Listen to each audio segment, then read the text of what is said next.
years divided by the 12-hour day, the workday, is 166.666 years. I know I don't like that number. You don't either. 666. But it's interesting that it's the number of man.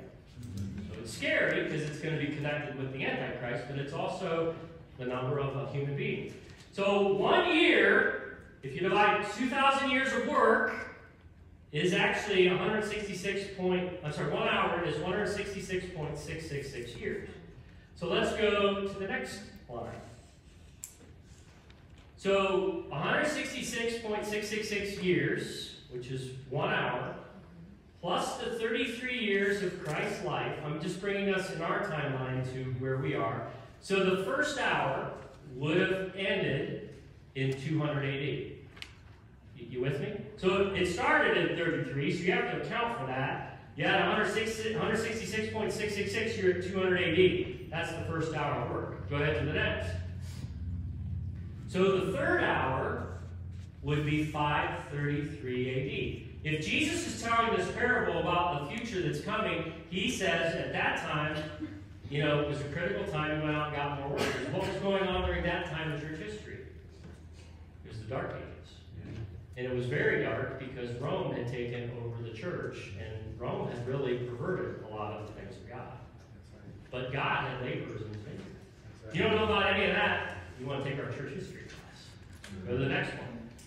So the sixth hour would be 1033 AD. These are really rough. They're close, so we understand. I just rounded it off. 1033 AD, that would have been the heart of the Dark Ages. I mean, Rome's at its fullest power. Things are as dark as can be. I mean, that's where Camelot and all that stuff took place.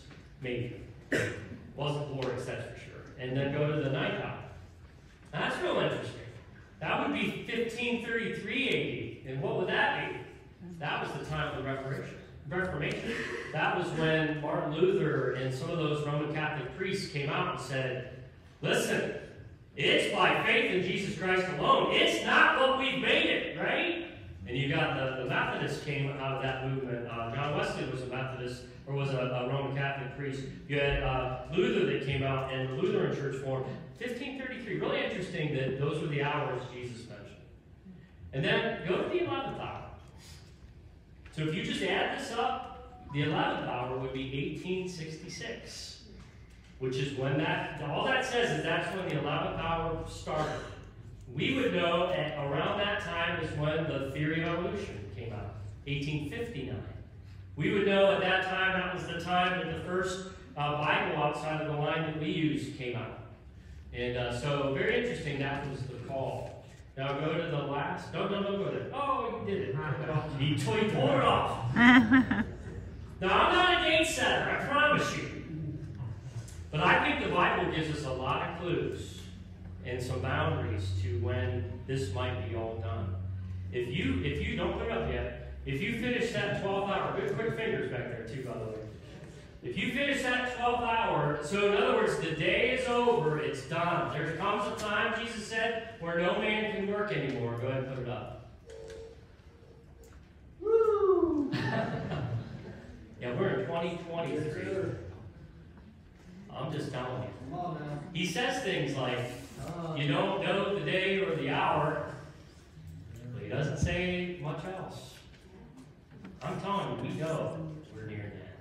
It's getting bad out there. We think it's bad now. What's it going to be in the next 10 years? I'm not saying that's the year. I'm just saying by the time that year comes, it could be anything.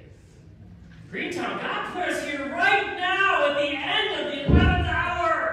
To be his church, to not be idle, to be laborers for in his vineyard. Man, we're